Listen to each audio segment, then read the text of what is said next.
Is that someone is me. Nikita. My name is Paul Kotheimer.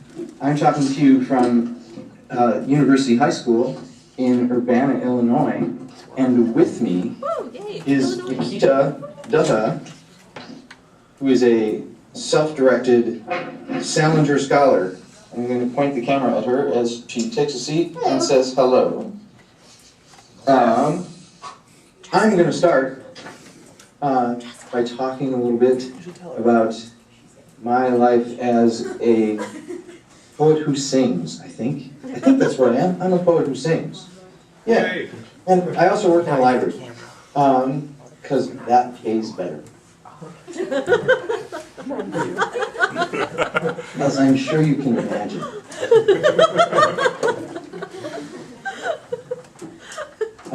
So, look, it may be completely normal, statistically speaking, if you see a great piece of art or read a great piece of literature, to respond by saying, so what?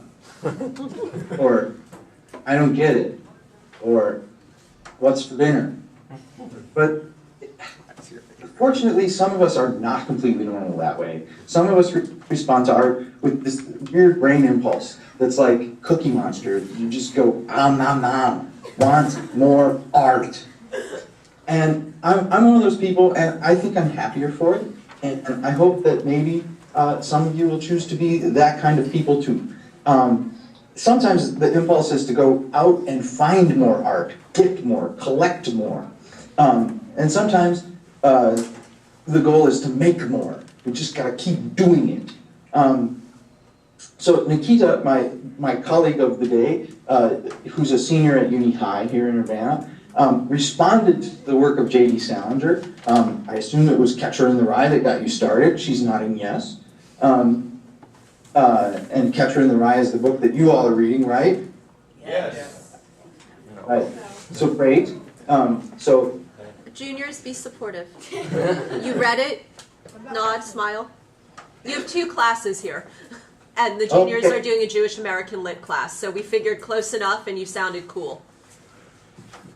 I don't think I understood what you said, but that's okay. It's all complimentary. Sort of. Oh, good. So anyhow, so Nikita's idea was to just go out and get all of the Salinger. She wanted to chase down every story, including the ones that had not been published since the 40s? Do I have that right? Since the 40s.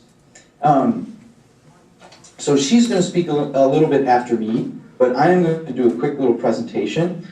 First of all, I need to ask you all this question. Has Mr. Patterson subjected you to his banjo playing? Yes!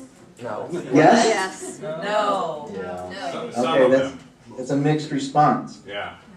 What about the harmonica playing? Yes. Some yeses and a little, mostly yes I heard, and some no. Okay, well that's good to know. I wasn't quite sure whether he kept that up after all those lessons I gave him. They've seen me more on ukulele. Oh, ukulele, awesome. Yeah. That's very good. So, and then the next thing I wanted to ask you is, how many people here that shoot poodle? Shoot poodle? Shoot poodle? Play billiards? Oh, yes. Hell yeah. That's what they call it over there in California? Billiards? Okay. You can lead me to believe that. Anyway, for me in my life, J.D. Salinger was like the cue ball. And the cue ball went and hit that triangle full of other, went to direct other balls, and you make the triangle. J.D. Salinger's work was like the cue ball that hit the triangle, and all the other balls went boom, like that. It was really a great thing, I think, for me when I was like 15, 16 years old, and this was like way back in the 20th century. And I just wanted to share with you that some of the things that happened to me about Salinger and how I got to where I am today, making the kind of music I make. So first off, I want to talk for a minute just about how dear to my heart is the Holden Caufield ethos. And in a single word, if I could just put one word, the word is authenticity.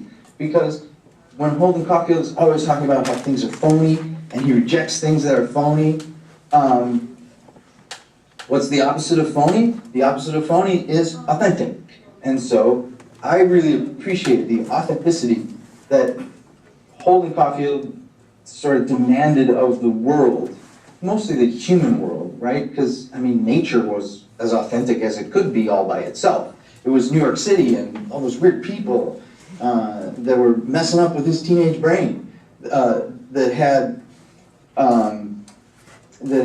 the potential to be phony for whatever motivation, for whatever reason. For me, the Holden Caufield ethos of authenticity plays a part in independent music and non-mainstream culture. You know, it's kind of like the touchstone that makes you evaluate the art that you're listening to or taking a look at or trying to make and saying, do I really mean this? Am I really being sincere, or am I trying to put one over on other people, you know, to make a buck, or to be seen as cool or famous, or, you know, as more hipster than I really am. And if you're faking it, then you're a phony, and Holden Caufield says so. But I think that, you know, my inner Holden Caufield is always looking for authenticity. So that's what I have to say about that. The next thing that J.D. Salinger did to me when the cue ball hit the triangle of numbered balls was I went straight to other books by Salinger. Like, started here, like we've got this awesome copy here in the Uni High Library, and this is part of the reason I work here, with the original cover from before J.D. Salinger really had any say in what his books were going to look like. I don't think he approved of this image, but it's like classic that you see if you look for a copy of Catcher in the Rye on Amazon.com, you'll see this image on the cover, and we've got a copy here. So I started here, of course. Probably read it when I was 16, sometime in the 1980s, which you may read about in the history books. Right, yeah. And from there, I went to this book called Franny and Zooey. When I was a college kid, I read this book, which is about college kids who are trying to figure out really deep stuff and trying to learn about their own lives and what's important to them, and philosophy, and it's all jam-packed into these heavy paragraphs that Salinger put together. But yeah, so there was that one, and then I read this pair of sort of novellas or longer than short stories, but too short to be a novel, novellas. Race High the Roof Beam Carpenters and Seymour in Introduction. So, and then of course there's this one by Salinger called 9 Stories. And these are, I guess, what you would call classic 20th century short stories. And they're awesome to read, every single one of these. You could probably plow through this whole stack of books, which is about, let's see 3 books, 4 books, not that tall. You could probably plow through them all this summer if you wanted to. And I highly recommend it. I think that's what I did. I did them all in one summer. And it's really great to do. So this is all of the currently published and currently in print works of Salinger. And I read them all, as I was just telling you. But Nikita is going to talk to you about chasing down stories that Salinger wrote during his lifetime, but decided not to keep publishing them. They're out of print and hard to find. So she's going to talk about that in just a moment. Now, I want to talk about the third result of when the cue ball hit the other balls, and that's that I started taking literature classes, which may be a huge mistake. I mean, it may be that a lot of grown-ups in your life are saying, don't do that. Please don't be an English major. But I was. And, look at him now. My point exactly. So I took lots of literature classes. I got up early in the morning, and I went to learn about the contemporary of Chaucer, and wow, gosh, Wordsworth and Walt Whitman, and and I got into the Russians, and I studied Dostoevsky and Tolstoy and all kinds of places, and all because J.D. Salinger started me in that direction, you know. And one of the things I found was on the very last page of the second volume of the Norton Anthology of English Literature, I found a poem. And the name of that poem was A Martian Sends a Postcard Home. Now, Mr. Patterson tells me that you all have a copy of that poem, do I have that right? Do you all have a paper copy? I've got mine. It's right here. And I'm ready to talk about it with you after I play for you the music which I wrote. One of the things I do is I find poems, because I wrote lots of songs when I was in my 20s. I just wrote and wrote and wrote, and I stayed up until 4 o'clock in the morning and all this other stuff. And I decided that I wanted to write music to other people's words for a change. And so this poem stuck with me literally for 10 years before I got around to writing the music. But I got a little bit better at piano so that I could do this. And I'm just going to go ahead and hit play on this my own version of A Martian Sends a Postcard Home. It is about 3 minutes and 45 seconds long, and I'll just let you listen, and then we can talk about the poem after that, okay? Okay. Here it comes. Oops, wrong song.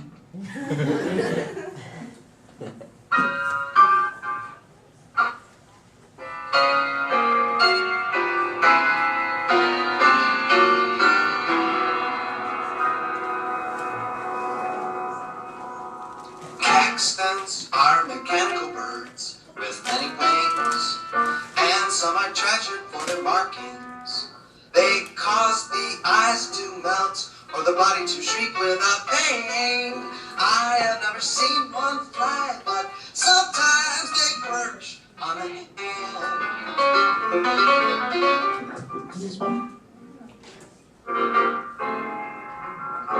Mist is when the sky is tired of flight and rested, soft machine on ground, and the world is dim and bookish, like engravings under tissue paper. Rain is when the earth is television.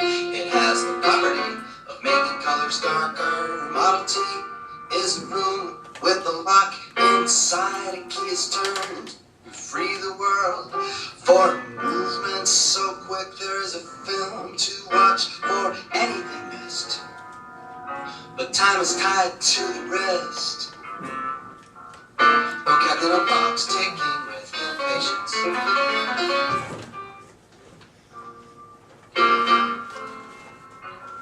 In homes on apparatus sleeps, then snores when you pick it up. If the ghost cries, they carry it to their lips and soothe it to sleep with sounds. And yet they wake it up deliberately by tickling with a finger.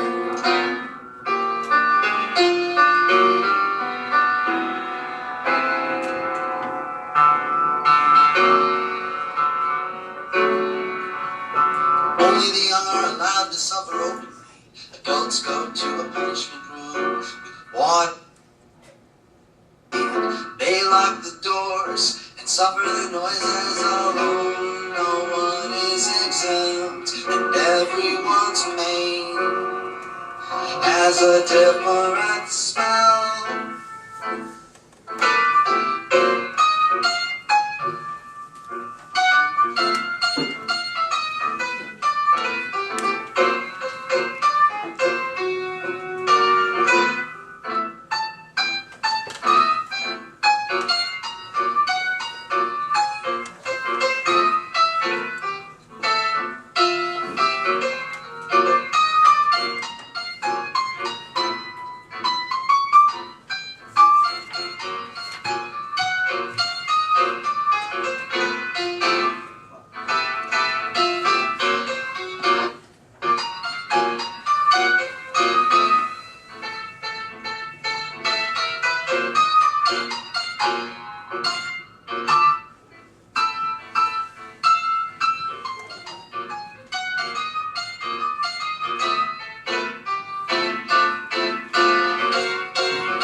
thanks for listening to that.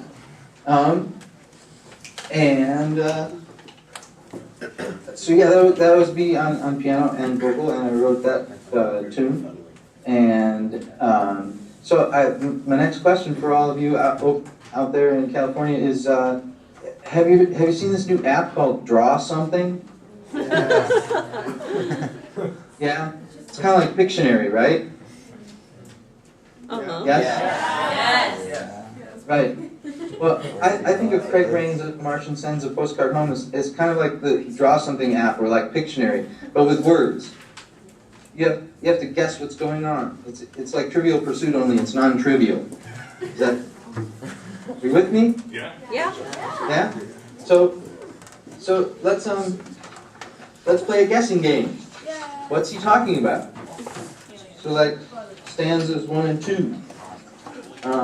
So you got some mechanical birds, they have many wings, they're treasured for their markings, your eyes melt, or your body shrieks without pain. What does eyes melt meaning? That's easy, right? Your eyes melt. What does the Martian think? You're crying. Louder. Silly Martian. Crying. Crying. Right. Yes, thank you. Yes, and so at each of these points we can say, Silly Martian. The human's eyes aren't melting, they're crying, right? Silly Martian, the body is not shrieking without pain. What's happening? He's crying. No, well, when your eyes melt, you're crying. When your body shrieks without pain, Laugh. right.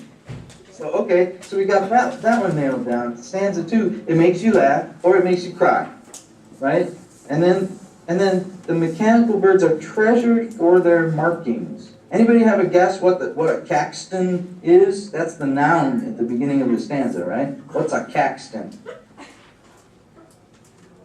No one? Nobody? Is it What'd you say? What is its secret code for? What does the Silly Martian think? Oh, Plane. What is? Plane. How would a plane make you laugh or cry? For me, a mechanical bird. Let's look at what else we have. Right, they're treasured for their markings. What does stanza 3 tell us about them? They don't fly. They don't fly. They perch on They perch on the hand. a duck. No. so they're miniature. A duck. A chicken. Yes, they're chickens. Silly Martian. Right? Here, I'm giving you a clue. What's perched on my hand? A book. Right? So if you Google Caxton, or if you type it into Wikipedia, does anybody have a device there that could do that real quick? Go ahead and do it. Come on, somebody wiki. Go, Alex, go. Caxton. Faster, In the beginning Alex. of that poem you're supposed to be working in. Yeah. Don't put the S on. Just Google Caxton. Well, that's a person. It's Yeah, a person, I think yeah. that's the point. Yeah. William Caxton. Caxton, and what's it say about him? He was an English merchant, Click on diplomat, it. writer, and printer. So he was an English merchant and a printer. So they found William Caxton, Right.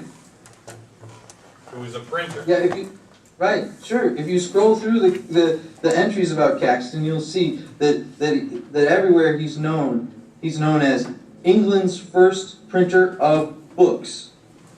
And, in fact, in the olden days, when someone talked about a book, they could call it a Caxton.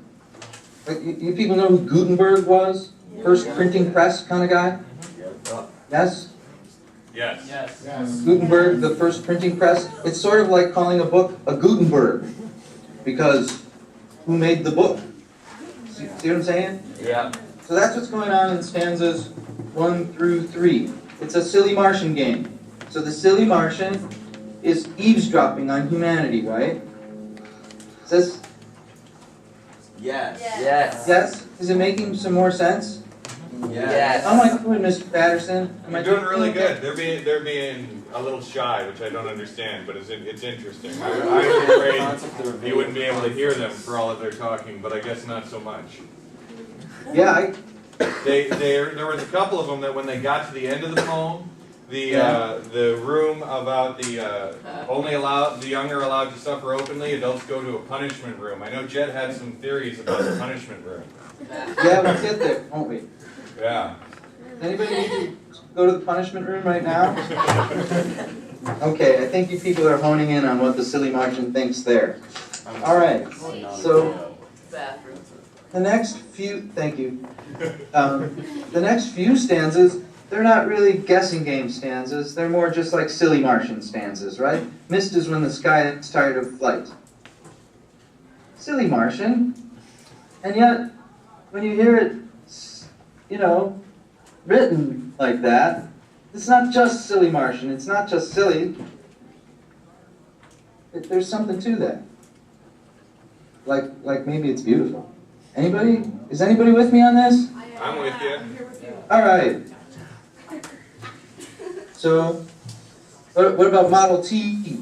Model T is another old-fashioned word. So Caxton is an old-fashioned word, and then we get Model T. But what's Model T an old-fashioned word for? Ford. R, right.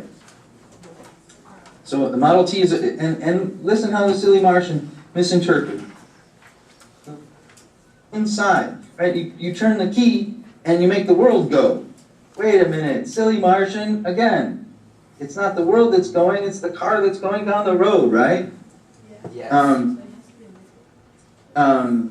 And then time is tied to the wrist. What is that? What's talking about there? Right? People used to wear watches on their wrists. You may know that. Now they carry cell phones. Again, ancient history. So here's a more puzzling one. I'm down here on the in-home stanza, about 2/3 of the way down, a little more than half. In homes, a haunted apparatus sleeps that snores when you pick it up. If the ghost cries, they carry it to their lips and soothe it to sleep with sounds, and yet they wake it up deliberately by tickling with a finger. Baby. What? Excellent. Wow. We've got a couple votes for phone over here. Yes. So iPhone, they're it split meant between iPhone. phone and baby. So unwittingly they've engaged in the raucous debate of this poem. Is it a phone or is it a baby? Yeah, that's, it's a really hot debate, and if you go onto the internet, you'll hear ninth graders all over the world saying that they think it's a phone. But you know what? It's a baby.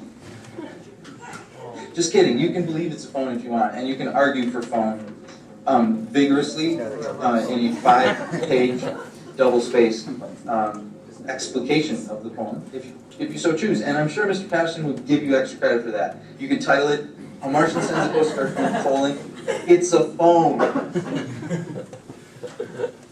It's a good straightforward title. Yeah, I like it. Yeah. Okay, we've talked about the punishment room, and everyone's pain has a different smell, and then I take a piano solo, and then this very interesting ending. At night when all the colors die, they hide in pairs and read about themselves in color with their eyelids shut. What is this Silly Martian misrepresenting? Dreaming. Yeah. So you people, you don't need footnotes for this poem. That's great. You did leave the footnotes out, didn't you, Mr. Patterson? Oh yeah, no footnotes. No footnotes. Yeah. See, I read this poem in college, and I had to have footnotes. So you people are like poetry experts. I just want you to know that. Okay? Thanks for listening to my song. Thank you. I really appreciate it. Anybody have any other just sort of, from the gut reactions to Craig Raine or Martian Sends a Postcard Home that they want to share? Yeah, here we go. Mr. Patterson?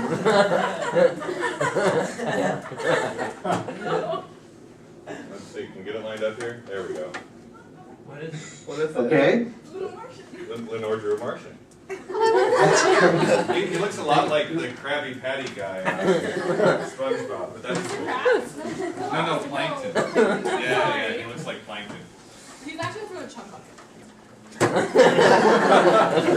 I've just been schooled in SpongeBob. Okay. Okay, the flying saucer of literature is now going from poetry to prose. I turn things over now. How, was that a good segue or what? Yeah, beautiful. Beautiful. Okay, I'm turning the floor over to Nikita Dutta, who has like literature show and tell. It's really awesome. Hey guys. Hi. So I brought with me my top secret binder of Salinger files that I have actually never taken out of my house before. So it's only for you guys that I'm risking bringing it to school where it might get damaged. So you're welcome. But so I read Catcher in the Rye last year in a coming of age novel class. And I really took to the character of Holden Caufield, and I really wanted to read other things about him. So I went to the library, and I started with 9 stories, which I have with me, although Paul already showed it to you guys. And this is like short stories that by J.D. Salinger, but they weren't about Holden, and I was kind of disappointed. So I started doing some research, and I found a list of every short story that J.D. Salinger has ever written, which I have with me here. And some of them are in books, but most of them have not been, what's the word? Collected? Yeah, anthologized. Most of them have not been anthologized. So luckily, at Uni we have access to the U of I library, and they have loads and loads of old journals and old short story collections. So I started going on a hunt. And actually this is when Paul noticed that I was doing this, because we kept getting these books coming into our library that I requested, like these old short story collections. And he was wondering what author I was hunting down, so I explained, and he helped me find them. So I had 11 stories that I found at the library. And one of them in particular, here are my photocopies if you'd like to see. One of them in particular, called This Sandwich Has No Mayonnaise, which is a very strange title, but it is a very good story if you ever get a chance to read it. Really called out to me because it was about Holden's older brother, and it followed what happened to Holden after The Catcher in the Rye takes place. And I thought it was really good, and I wanted, I can say into lunch, that's fine. Okay. And I wanted to recommend it to the teacher that I had read The Catcher in the Rye with last year. So this is when my luck really took a turn. So I went up to my teacher and I was like, oh, I have this great short story that you need to read. And I was recommending it to him when he was just kind of talking, and his wife is also an English teacher at this school. And he was just kind of talking to me, and he was like, oh yeah, and you know, my wife, she just has this bootlegged copy of all of J.D. Salinger's unanthologized short stories just sitting in our house that no one's really touching. And I was just like, are you kidding me? So I dropped subtle hints for the next month during class that I really wanted to borrow this copy. And finally I was just like, Miss Majoris, I hear you have this bootleg copy of all of J.D. Salinger's work at your house. And so she made me promise that I'd be very careful with it. And the next day at school, she comes, I know, I've never brought this to school. Sorry, Paul just saw it holding in my hand. I haven't showed it to you guys yet. Anyway, the next day she comes to school with a parchment-wrapped package that says Top Secret on it. And in it, we have Volume 1, this very old collection of short stories that is not technically legal, but no one's gonna care, because J.D. Salinger is dead, that's why no one cares, but...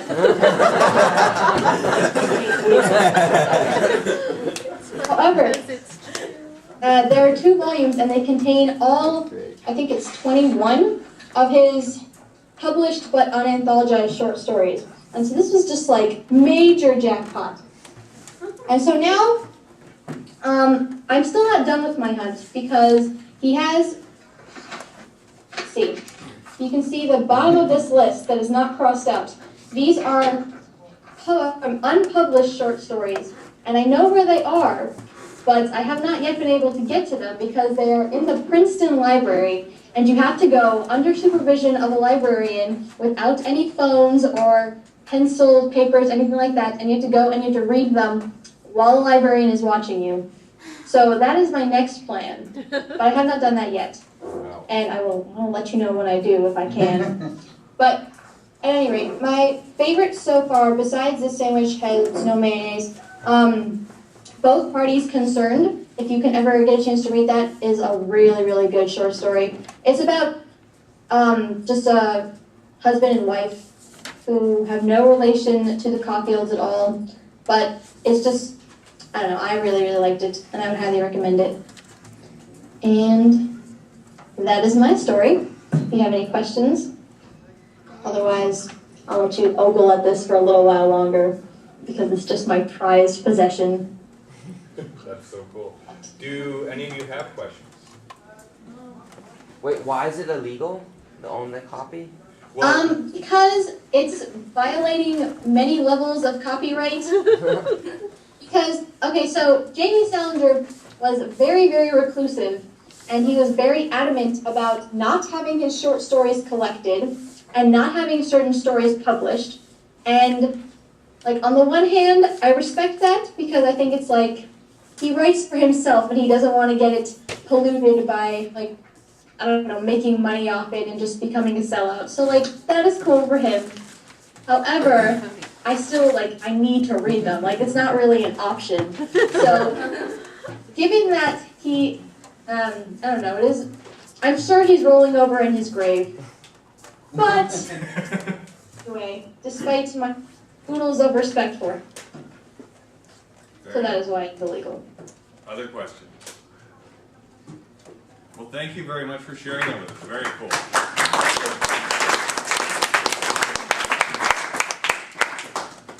Thanks again for this invitation. How do we do on time? Looks like you got a few minutes to talk about us behind our backs after we hang out. Definitely, definitely. Yeah? Yeah. I'll let you know later. But awesome. Thank you so much. Once again, guys.